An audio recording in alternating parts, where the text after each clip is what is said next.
Shabbat, Shalom, Vorach, Chodesh Tov et Sameach, Kol Am Israël, Bezrat Hashem. Nous sommes aujourd'hui le vendredi 10 mai, le 2 du mois de Iyar. Shiur acheté ce matin pour l'élévation de l'âme de Marcel Mordechai Ben Moshe Seban, Roi Hashem Tenachenu Began Eden Elion, de la part de sa fille, de ses petits-enfants.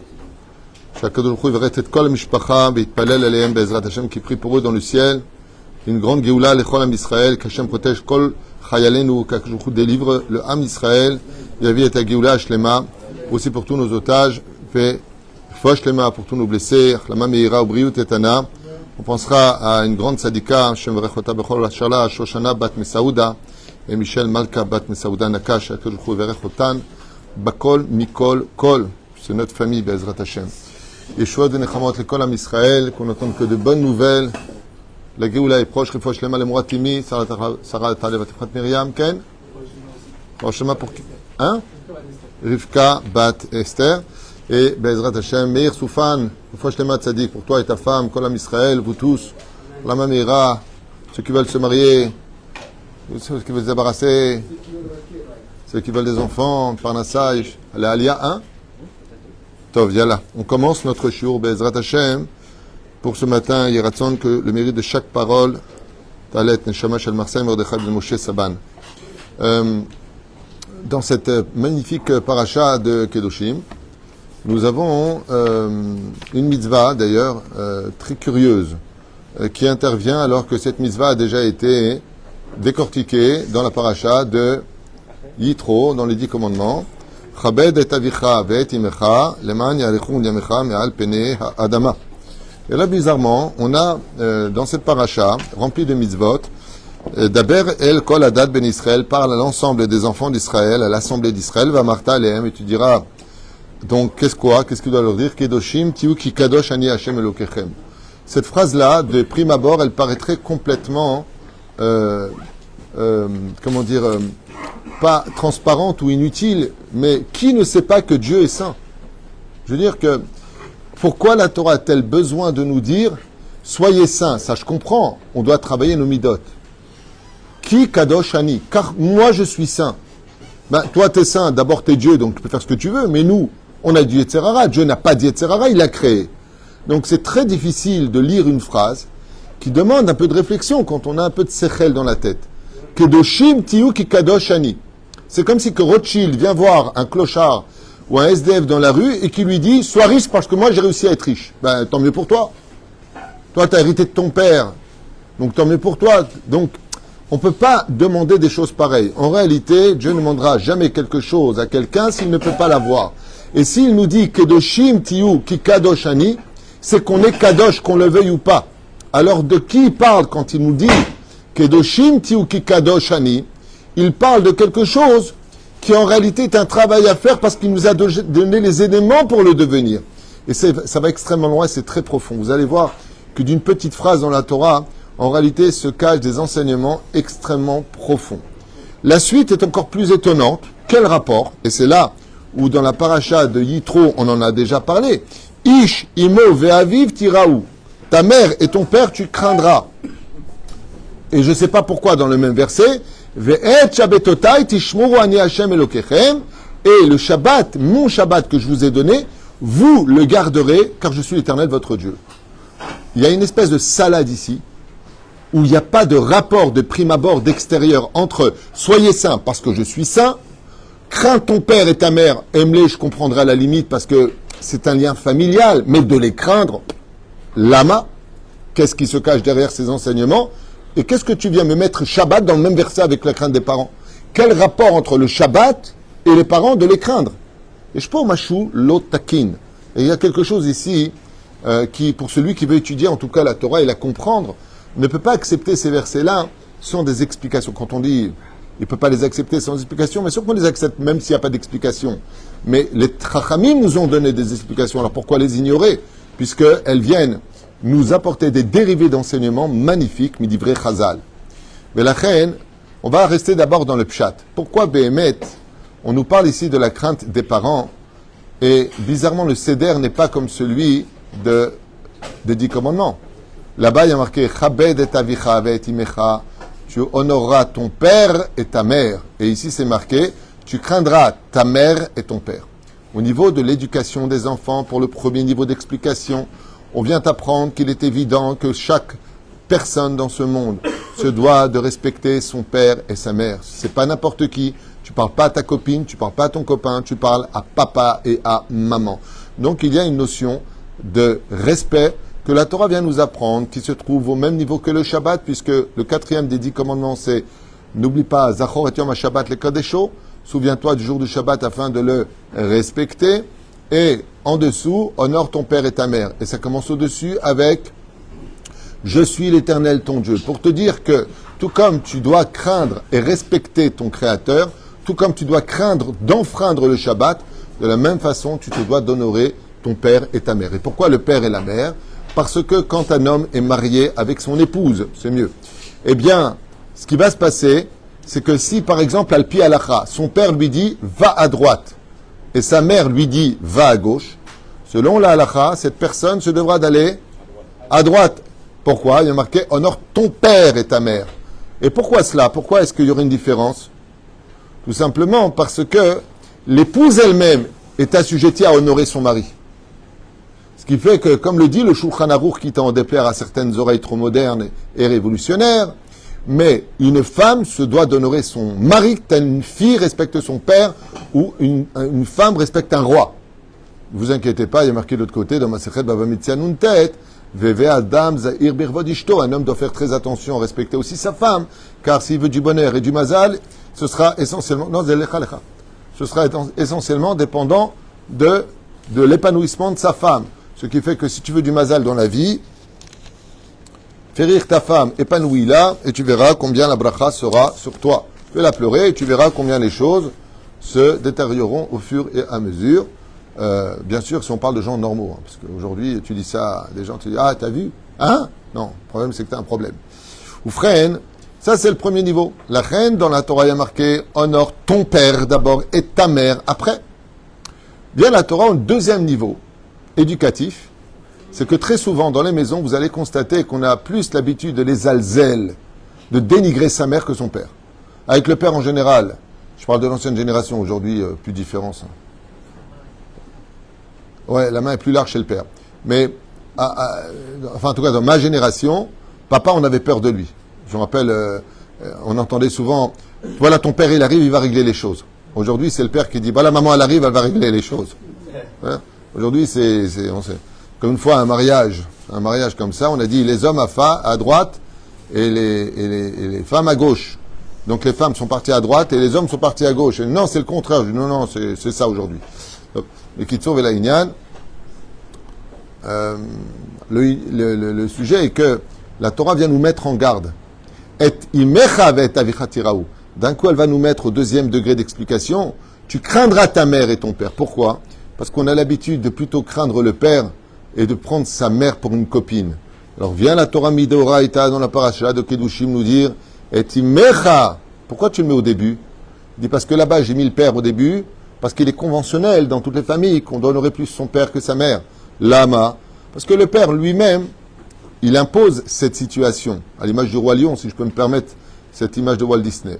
Aval, vient la Torah et nous dit, oh, c'est pas parce qu'il y a marqué honore ton père et ta mère que tu vas venir les alzel beima. Quand tu parles à ta mère, c'est au même degré que ton père. C'est pour ça qu'Yaakov Avinu, quand Yaakov, il entend que Yitzhak demande à Esav d'aller chercher du gibier, lui il se met de côté. Pourquoi? Respect du père. D'un coup vient Rivka, elle lui dit écoute la voix de ta mère. Ah, il hésite, il dit pourquoi? Parce que si mon père a donné un ordre, tu n'as pas toi le droit en tant que mère de court-circuiter cela. Et c'est pour ça qu'elle lui répond. Elle lui répond une chose d'ailleurs très bizarre, qu'il est la techa alay. Ta malédiction, qu'elle vienne sur moi. Et ça lui a coûté cher à Rivka, même si Alay, en hébreu veut dire sur moi, Aïn Lamed Yud, ce sont les 3 épreuves d'Avraham, parce que malgré tout, il a contrecarré la parole de son père. Regardez combien le Kibbout d'Avraham est important. Aïn Esav, Lamed Lavan, Yud Yosef. Il a eu 3 épreuves. Esav voulait tuer Lavan, l'arnaquer, et Yosef lui a été pris. Pourquoi? Parce qu'il a fait malgré tout une erreur, il a trompé son père. À cause de ça, il a été puni de 3 très très lourdes épreuves. Mais même quand les gens ils ont des épreuves, mais qu'est-ce que j'ai fait à Dieu? À ce point-là, tu as respecté ton père? Rien que ça, déjà, tu devrais te remettre en question, parce que Yaakov, pour un manque de respect, où il a contrecarré la parole de son père, il a eu 3 épreuves qui lui ont coûté la racera de la vie.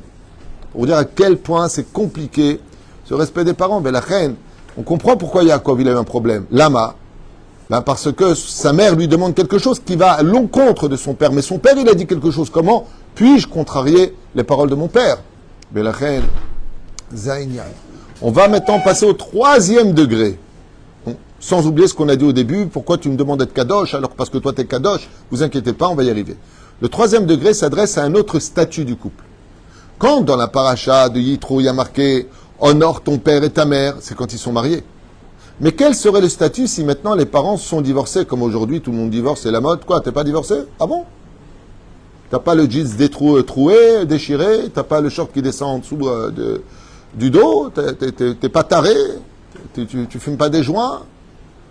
Quoi, t'es encore vierge à 12 ans?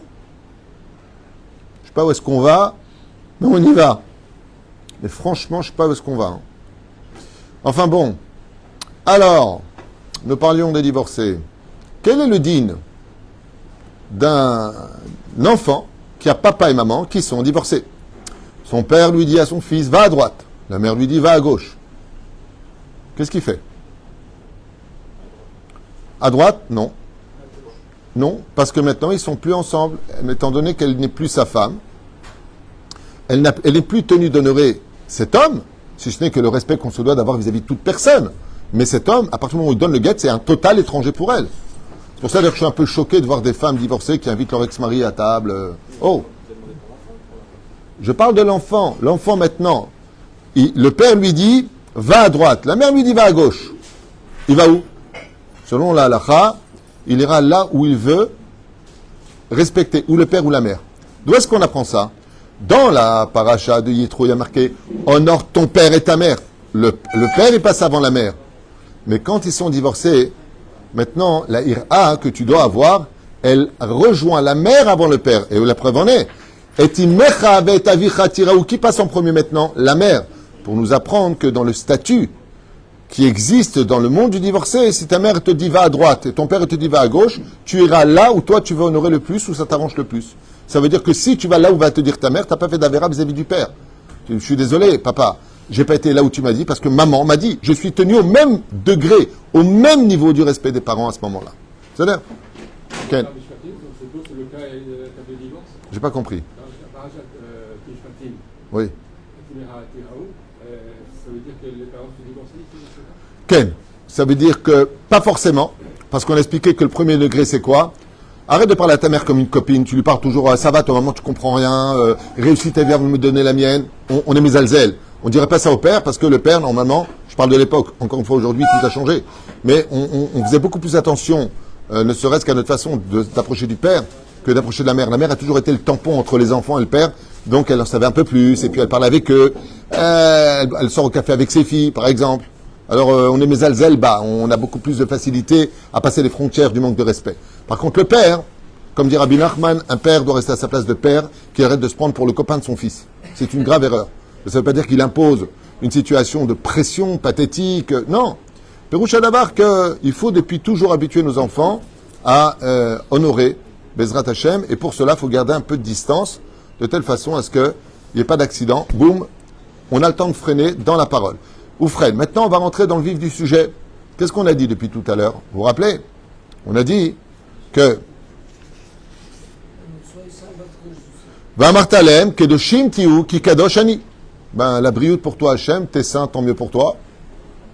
Viens dans notre monde, incarne-toi en tant qu'homme, comme les anges déchus qui ont dit, nous aussi, on peut. Dieu leur a dit, tiens, descendez. Ils ont vu ils ont vu des gonzesses, comme c'est marqué là-bas, ils ont vu les filles de Tubal Caïn, et ils sont transformés en loup de Texavri, Yosef. Velachen, Ketotsa Misé, ils sont tombés. C'est d'où ça vient la Azazel. Ça vient de 2 anges déchus, selon la tradition juive. C'est Mashma Mikan, que c'est facile de parler quand on est un ange, à plus forte raison quand on est Dieu. Kedoshim Tiu Ki Kadosh Ani. Ombrim Rabotenu Alem Shalom Davar Nifla. Écoutez bien, là on rentre vraiment dans le secret de l'étude. Ombrim Davar Nifla Venisgav. Ils expliquent qu'en réalité, ce que Dieu te demande, ce n'est pas un effort à faire, c'est un état de fait qui t'annonce. Kedoshim tiou. C'est-à-dire quoi? Soyez saints. Parce que je vous ai donné une neshama qui est pure, une neshama qui est sainte. Ki kadoshani, qu'on appelle chelek elokam imal. D'où vient cette sainteté de votre neshama? Je l'ai prise de moi, il dit Hachem. Je ne vous demande pas de vous comparer à moi. Je vous annonce qu'une partie de moi est en vous. Comme le dit la Gemara, Shlosha Shutafim. Il y a 3 associés. Il y a Dieu, il y a papa et il y a maman. Qu'est-ce que donne Dieu? La neshama. Et qu'est-ce que donne papa et maman? Le corps. Donc, si Akadosh Baruch Hu demande Kedoshim Tiou, à qui il s'adresse? À? Si vous dites ça, c'est que vous n'avez rien compris à ce que je viens de dire. C'est une catastrophe, là, ce que j'entends. Je répète. La Neshama est Kedosha. La Neshama, elle est pure, elle est sainte, elle est Chelek Elokam Imal. Elle vient de Dieu. Kedoshim Tiou. Il nous annonce qu'il nous a mis quelque chose de Kadosh. Am Israël Kedoshim. D'accord? Il te dit, parce que je suis saint. Donc, il t'annonce que ton âme de toi, le juif, est pure. C'est-à-dire que si je devais dire, c'est quoi un juif? Pourquoi le monde entier, on veut aux juifs dans le monde entier? Mais c'est quoi le juif? Quand on nous voit, qu'est-ce que vous avez vu chez nous? Ouais, tout simplement quelque chose qui vient du Très-Haut. C'est marqué dans cette paracha de la semaine, avec tout ce qui se passe, avec l'Eurovision et tout ce qu'on entend dans... Mazé Yehudi, c'est une partie de Dieu sur terre. Et ça dérange. Parce que le juif, c'est une conscience. Résultat, c'est pas le sujet d'aujourd'hui, juste une parenthèse. Résultat, Dieu vient nous dire, Kedoshim Tiou, donc il demande qu'on soit saint. Ki Kadoshani. Parce qu'il nous a donné la base de notre neshama. Donc à qui il s'adresse quand il nous demande Kedoshim Tiou? Au corps. Bravo. Akadosh Baruch Hu, il te dit, je t'ai donné une base. Et maintenant, quel rapport avec le Shabbat? Quel rapport avec le Shabbat? On a dit tout à l'heure, Ish imo va'aviv tiraou. Pourquoi tu me parles maintenant de ta mère et ton père, tu craindras? Parce que pour te faire, il y a eu moi, qui Kadosh Ani, il y a eu ta mère et il y a eu ton père. Donc on est 3 associés. Étant donné qu'on est 3 associés, maintenant on comprend quel rapport entre le fait du respect des parents maintenant qui est imposé dans la crainte. Pourquoi la crainte et pourquoi pas l'honneur? Parce que pour ne pas fauter et se rendre impur, il faut avoir de la crainte du ciel. Si tu n'as pas la crainte de tes parents que tu vois de tes propres yeux qui t'ont mis au monde, c'est pas comme Dieu que tu vois pas, t'entends pas, tu sens pas. Tes parents, tu les vois, tu sais qu'il y a 3 associés. Dieu n'est pas un voleur quand il reprend l'âme, ça s'appelle la mort de l'enfant. Il reprend ce qu'il a donné, il laisse aux parents ce qu'ils ont donné. Vous avez donné un corps, prenez-le, faites-en ce que vous voulez. Donc nous on l'enterre. Aval, qu'est-ce qu'il fait? Hachem, il reprend son âme. Mais la reine, quel rapport qui kadosh ani? Et ta mère et ton père, tu craindras l'ama pour garder cette kedusha. D'accord? Et quel rapport avec la suite? Oh, la réponse est magnifique. Quand est-ce qu'on reçoit une aide supplémentaire dans la semaine pour nous rendre encore plus purs, qu'on appelle Neshama Yetera, le jour du Shabbat? Et la reine dit à Kadosh Baruch Hu, je vous ai donné, comme c'est marqué dans ma Sechet Betza Bedaftet Zayin, à marqué là-bas, il a dit à Kadosh Baruch Hu, mon cher Rabbeinu, j'ai un cadeau spécial dans mes trésors. C'est le plus beau cadeau que j'ai de la création. Il lui a dit, c'est quoi? Il lui a dit, il s'appelle le Shabbat. Et je voudrais le donner au peuple d'Israël. Je voudrais donner ce diamant unique qui est capable de faire la capara de toutes les fautes d'un homme, s'il est shomer Shabbat qu'il chata, dans l'amour et la crainte. Zachor et Yom HaShabbat, Shamor et Yom HaShabbat. Il lui a dit, va annoncer aux enfants d'Israël que je veux leur offrir quelque chose d'unique. C'est le Shabbat. Et pourquoi ce Shabbat est si important? Parce qu'on reçoit une Neshama Yetera qui rendait l'entrée de Shabbat, Boïkala, et qui ressort au moment de la Havdalah. Pourquoi on sent les samim, les encens? Parce que notre Neshama va nous quitter pour pas qu'on s'évanouisse au niveau du Pshat. Velachen, au niveau plutôt du Sod. Velachen, ça veut dire, et c'est pour cela que maintenant on comprend qu'Akadosh Baruch Hu nous dit quoi?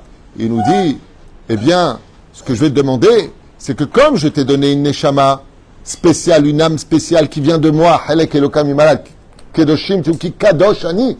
Ça veut dire quoi qui Kadosh Ani? J'ai pris une partie de moi, je l'ai mis en toi. Donc tu es Kadosh. L'âme, tu peux pas la toucher. Alors, à qui s'adresse Kedoshim Tiou? À ton corps. Quel rapport avec le Shabbat? Il dit, attends Hachem, t'es gentil. Nous, on a besoin de goulou goulou et de paka paka. On a besoin de relations avec notre femme, on a besoin de manger, on a besoin de boire, un peu de vin, de pain et de boursin. Non, boursin, c'est pas caché. Rien à derrière, ok? Très bien. Il dit à Kadosh Baruch Hu, Vet Shabbatotai Tishmeru. Le Shabbat, qu'est-ce que vous faites?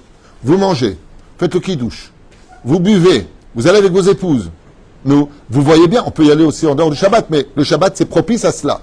Il dit alors, eh bien, tout est kadosh. Mange des Shem Shamaim. Seuda Rishona, Seuda Shnia, Seuda Shlishit, Seuda Revit. Tu vois bien que tu peux tout faire les Shem Shamaim. Mais la reine, pour nous apprendre ici, un clin d'œil sur la Kedusha, il te dit, Seudat Mitzvah. Si tu manges pour me servir, ton corps, il reste sain. Si ce que tu manges, c'est kasher, il reste sain. Et la preuve en est, je t'ai donné une neshama qui est sainte. La seule chose que je te demande, c'est de préserver ton corps de l'impureté. Et c'est pour ça que l'âme sensitive qu'on appelle le nefesh peut devenir impur si je mange pas kasher. Si chas v'sham j'enfreins le Shabbat, mon corps devient totalement dans l'ensemble du Shabbat. Vous savez qu'il y a 4 mitzvot dans ce monde où tout le corps rentre dans la mitzvah. Il n'y en a que 4. 3 exactement. Une, elle est un peu tirée par les cheveux, je vous dis franchement. La première, c'est le Shabbat. Tout ton corps rentre dedans. Il n'y a pas un orteil qui reste dehors. Le deuxième, c'est quoi? La terre d'Eretz Israël. Tout ton corps rentre dedans. La suite, c'est quoi? La souka. Tout ton corps rentre dedans. Et le dernier, c'est le mikvé. Un peu tiré par les cheveux, parce que c'est pas une mitzvah dans l'absolu, c'est la chassidoute pour un homme dans le mikvé, mais pour la femme, kol gufa betocha, tout son corps est à l'intérieur du mikvé. Et ainsi donc, on voit que Béhémet, le corps en entier, peut se sanctifier. Et c'est pour ça d'ailleurs que le but de l'alliance en Eretz Israël, c'est de se sanctifier, puisque tout ton corps rentre sur une terre sainte, où tu récupères ta neshama, chose qui n'existe pas en Chutz La'aretz. Tu peux être le plus grand du monde en Torah. Tu ne peux avoir que le niveau de Ruach. Pourquoi? C'est pour ça qu'en Israël, il y a des prophètes, en dehors d'Israël, il y a des Baalei Ruach HaKodesh. Le Baal Shem Tov Alav Shalom, il avait le Ruach HaKodesh, mais il n'était pas prophète. Le Rabbi, il avait le Ruach HaKodesh, mais il ne peut pas être prophète. On ne peut pas être prophète en dehors de la terre d'Israël, comme on le voit avec Yona qui fuit les frontières d'Israël pour ne plus rentrer en prophétie avec Dieu. Il faut être en Israël. Et si vous me dites, Yecheskel et Moshe Rabbeinu, la fameuse question que beaucoup posent, c'était parce que c'est un cas d'exception pour la terre d'Israël, pour revenir sur Israël. C'est-à-dire que c'est la prophétie qui va chercher le personnage pour lui dire de. Et c'est pour ça que Moshe Rabbeinu, d'ailleurs, ne pouvait pas rentrer en Israël, parce qu'il aurait été un prophète d'un degré tel qu'il aurait apporté la Géoula. Mais on ne la méritait pas, donc il n'a pas pu rentrer. Voilà, c'était plus ou moins une parenthèse très importante et extrêmement profonde sur Bezrat Hashem Itbarach, cette fameuse phrase de 3 choses à retenir dans ces premiers versets. Le premier de tous les versets est Kedoshim Tiou. Il y a une mitzvah d'être Kadosh. Sur ce, Rabbeinu nous disent, la mitzvah d'être Kadosh n'est pas facultatif, c'est pas tu veux ou tu veux pas, tu rendras des comptes. Pourquoi tu n'as pas sanctifié les membres de ton corps qui ont été, comme l'expliquait le rabbi de Lubavitch, que le corps d'un juif est aussi différent du corps d'un non-juif. En quoi cela? Il dit, c'est simple, nous avons 248 membres, 365 tendons, ce qui fait que le corps du juif est totalement adapté aux 613 mitzvot de la Torah. Et pour pouvoir y accéder, vous avez la mitzvah de Ve'afta et Reacha Kamocha dans la suite des mitzvot de la Parashat Kedoshim. Quel rapport, une fois de plus? Pourquoi tu mets ça là, ici? Pourquoi tu l'as pas mis au Har Sinaï? Ve'afta et Reacha Kamocha. Parashat Mishpatim, entre l'homme et son prochain. Réponse très simple. Étant donné que nous devons sanctifier notre corps et qu'on ne peut pas tous faire les mitzvot, eh bien, si je suis capable de t'aimer et que tu es capable de m'aimer, c'est-à-dire de nous respecter, de nous honorer, non pas comme on fait les élèves de Rabbi Akiva dans les Vamot Samerbet, eh bien, à partir de ce moment-là, si toi, il te manque des mitzvot, le fait de m'avoir aimé te donne le droit de profiter de mes mitzvot parce qu'on est tous arevim zélazé. Ce qui fait que si le peuple d'Israël vit dans l'amour et le respect des uns et des autres, de constamment essayer de prendre tout ce qu'on peut prendre chez l'autre, de parler du mal des uns et des autres et de s'autodétruire avec tu sais pas qui je suis et tu sais pas qui t'as à faire et chacun se prend pour un Zorro à 2 balles alors qu'il y a un petit virus et il va s'allonger comme tout le monde en train de dire allô maman bobo.